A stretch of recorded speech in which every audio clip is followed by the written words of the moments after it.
my god, she does not like Story of Seasons, A Wonderful Life remake. She is horrible. I'm unsubscribing right now. How dare you not even like my favorite game of all time? You are such a fake gamer. You don't deserve any of your subscribers. Everybody should just unsubscribe you. And this is... Come on now. So, welcome to the life of a content creator. If we dare like something that somebody else hates, or maybe dislike something that somebody else loves, oh my god, it's like the end of humanity. As the title suggests, these are the farming games that I regret buying or regret playing if I was provided with a game code. To make this a fun discussion, write down your 5 farming games that you personally did not enjoy so we can carry on the conversation. And it goes without saying, this is not an attack on you or the games that you might personally like, so please don't act like the first 10 seconds of this video and just try to be civil in the comment section. Now that we have all of that out of the way, hello you gorgeous human being, I hope you're having a fantabulous day. It's Miss Bubbles. Before we get started, make sure to squish the like button so we can smack the algorithm right in the face. So these are not in any particular order, we're just gonna go off of what comes to my mind first, and the first game that I just focused on when I was making this list was Doraemon Story of Seasons, the one that released in 2019. If you don't know, Doraemon is a character in the Japanese manga and anime series called Doraemon, and when I first saw the trailer, I just had to buy the game. I loved how unique the art style is and the pastel color palette used here. I was also interested in seeing how the gameplay will unfold when it's all about your journey with your friends, since I tend to forget to forge friendships in farming games, and I was just trying to change that a little bit. Many have said that this is one of the most engaging Story of Seasons they ever played, but to me, I just never got into the gameplay loop and it was just very hard for me to play this. And the main reason for that is the trigger system, and you'll notice this is a trend in today's list. I really dislike trigger systems in games. Unless it's executed like, let's say, an Atelier Mary remake, where you still get some hints here and there to figure out what to do. I just have a hard time predicting what I'm supposed to do in games. Like, how am I supposed to predict that I need to be at X place, at Y time, at day Z to trigger the specific cutscene and just progress my story? Yes, you can argue and say, hey, we can use a wiki, and I have no problem using wikis. I'm a massive advocate for using a wiki if you're struggling with something in the game. But my problem is when I find myself relying on the wiki and I'm spending more time using it than actually playing the game, it's just immersion breaking for me and I don't want to play anymore. Doraemon Story of Seasons doesn't let you know much, and it hides so many crucial information that you need to progress the story and even gain specific tools. I also remember the controls being very clunky, the map was very hard to navigate, and I felt like most of the areas were just empty, so I didn't feel like I was part of a lively town. I really wanted to like Doraemon Story of Seasons, but I just couldn't for the life of me. I know a new entry is available called Doraemon Story of Seasons Friends of the Great Kingdom, so if you've played it and you think it's a little bit easier to get into, definitely let me know in the comment section and I might give it a try. The next game, and slow down you keyboard warriors who just want to attack and not listen, it's Rune Factory 4, and it's gonna be a surprise because if you've watched some of my videos before, I actually picked it as one of my top 3DS life simulation games. I won't deny that the story and characters in this one are very intriguing. However, since I played Rune Factory 5, I slowly started to resent Rune Factory 4, which is something that never happens to me. I never like a game and then go back to play it and be like, I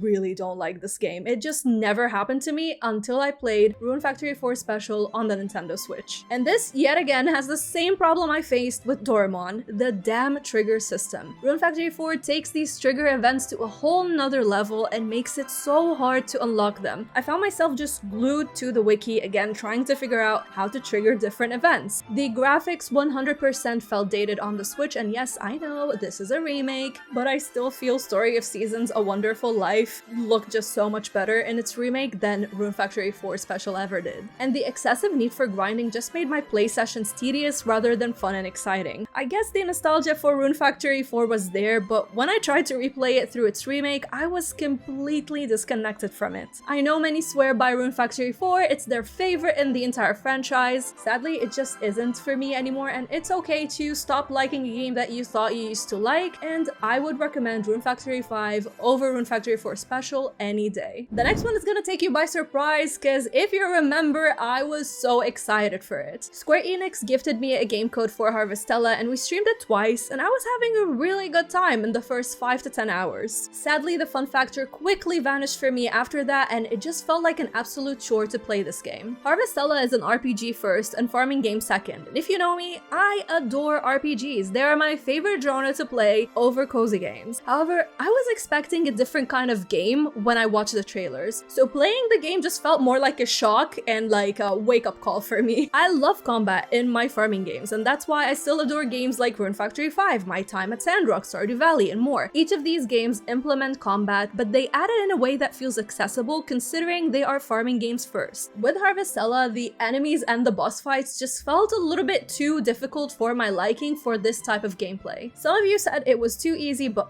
in the end, I can only speak for my own experience, and I was just getting my butt kicked. I also found combat too repetitive, and I was surprised by how a game that is too heavy on combat did not even have a dodge mechanic. This reminded me of Dinkum, where you're being attacked by wildlife all the time, and the moves that they execute, there's no way you can get away from them, yet you don't have a dodge or a roll. Like, some of you told me that you can unlock a roll or something like that down the line, but this should have been available right from the start in my opinion. Add to that, the story pacing was dragging along for too long, and I just couldn't play the game anymore. I was just like, you know what, I'm done. So overall, I just had way too many things that I disliked about the game and barely a few things that I did like. By the way, do you know what soundtrack is playing throughout this entire video? If you do, a massive shout out to you, because I have been jumping and dancing before filming this to the soundtrack. If you watch my Before You Buy about Story of Seasons A Wonderful Life, you already know that I was very disappointed by this game, and yes, XT did gift me a game code in case you are interested. This is yet another farming game that I was so hyped up for, but this time around, it was purely because of all the hype and all the excitement that I heard from other players who experienced it on the GameCube. In my video, I said I just wanted a lively community where townsfolk do not feel like cabbages. That's literally what I said. Unfortunately, within 15 hours, the game made me resent picking up my Switch to even play one more hour. I couldn't even get past the first year, and for me to like start hating picking up my Nintendo Switch, like gaming is my escape, and for me to hate picking up my Switch, there's a problem here. Before you say, oh, it will pick up by the second year, just give it a little bit more time. Listen, time is money for me. I don't know about you, but time is very important for me. It's very valuable. If I was miserable playing a game for 15 hours, there's no way in hell I'm gonna play one more hour, okay? Some of the comments just pissed me off because one, people want to force you to like a game that is nostalgic for them. Listen, this is your own experience and I don't think you should force it on me. And second, they just don't want to listen and they act as if you killed someone they love when all you did was just say respectfully, hey, this game was just not for me, but I still found ways and different things that might make you like it even if I don't like it. But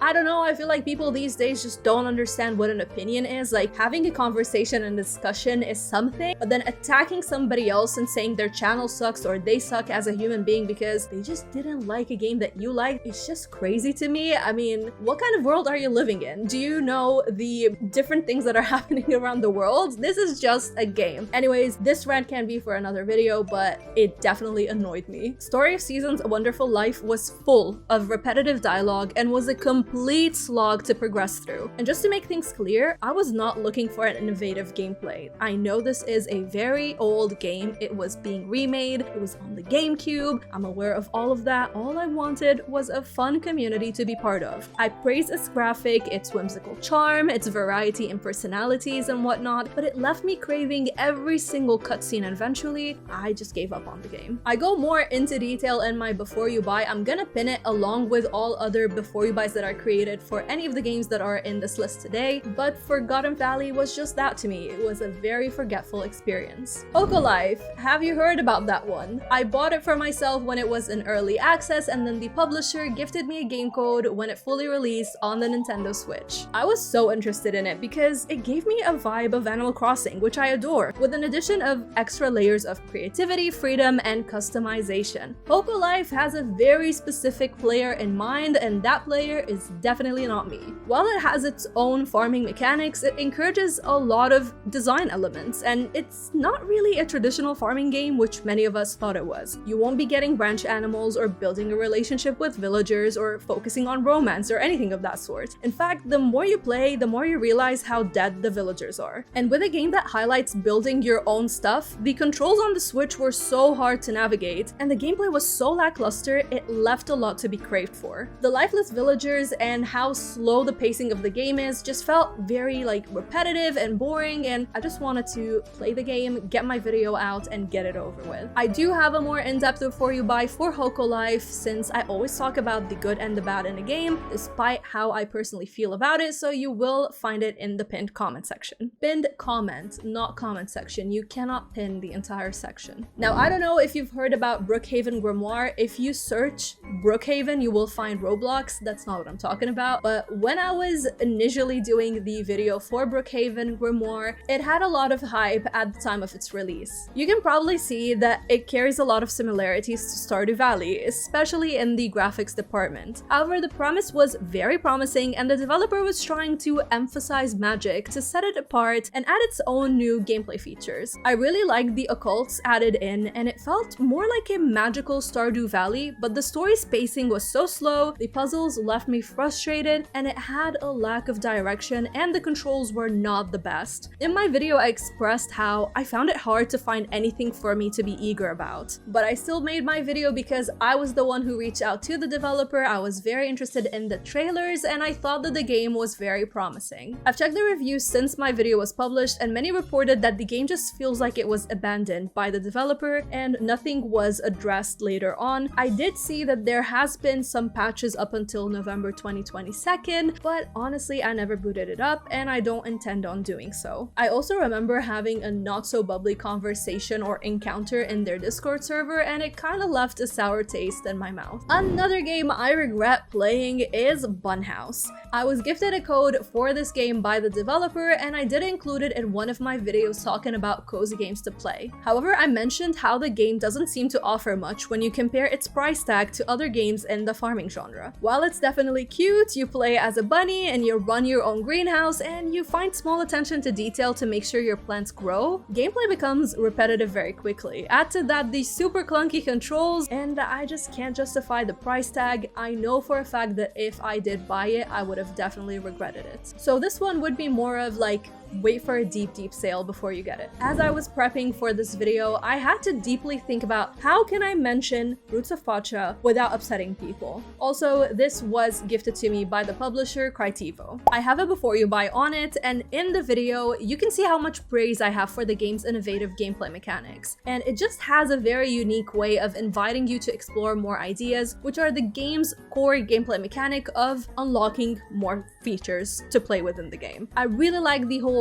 Stone Age theme, and it felt very new when compared to more familiar farming games and the themes that we've been seeing lately, like, oh, your character got bored with city life and wants to try something new, or hey, you have your grandparents dying and they want you to inherit their farm. I just didn't find a connection with the game, mainly because of the clan members. I don't even remember anybody's name, and I feel like even though it was unlocking new things progressively, it somehow felt repetitive. I just can't quite put my finger on it. It just definitely wasn't the game for me. So maybe there's nothing wrong with the game. Maybe it's a problem with me. I don't know. Again, this list is just my own opinion, my own experiences, and I just couldn't connect with the game. And after 20 hours, I was just like, you know what? I have enough information about the game to make it before you buy, but I feel like I just want to drop it and move on to another one. The next two games are a little bit of a cheat because they're in my 10 out of 10 farming games and then 10 out of 10 cozy games, but their Switch port is really bad. And the first one we're going to talk about is My Time at Portia on the Nintendo Switch. I bought the game for myself on PC way when it was in early access. I have a lot of hours in that game. I was completely obsessed and addicted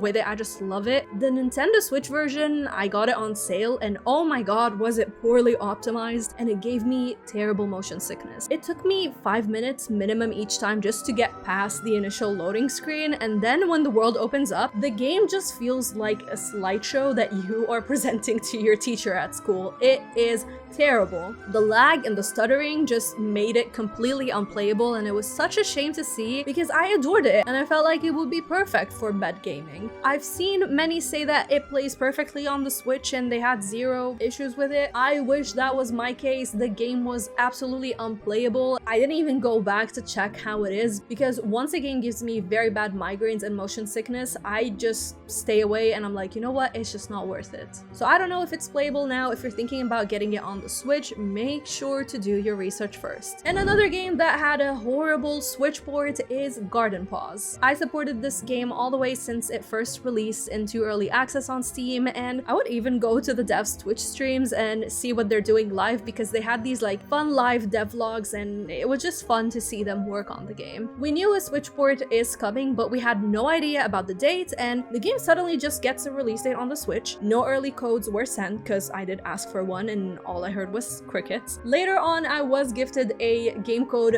for the Switch and oh my god, it was bad. First, one of the maps was completely unplayable, and then the gameplay itself was a mess. The controls were so clunky, the stuttering was insane. It was yet another slideshow on the Nintendo Switch, and you feel like you want to throw up after 15 minutes because of how badly the frame rates were dropping. This was just a motion sickness inducing fast. Garden Pause was yet another superb game that's a hybrid between a cozy and farming game. It made it to my 10 out of 10 cozy games because I still don't know, like, should I put it in the cozy games or farming games? But anyways, I adore that game. So please, if you are gonna buy it on the Switch, do your research. Again, some people say that they had no problem with it. I envy you. I wish that was my case, but I just couldn't play it and I never went back to it because again, if a game makes me feel really motion sick and just want to throw up, I tend to stay away from it. But enough about me. Which farming games do you regret getting? Or is there one that I talked about and you actually love? Let me know without holding your pitchforks. I love chatting with you. I make sure to react or comment back at every single comment that you guys leave. I love having conversation. And if you want to find my personal 10 out of 10 farming games, these are hands down the best farming games in my opinion, then check out this video next. And if you're still here and still watching, you are freaking awesome. Thank you for all the support.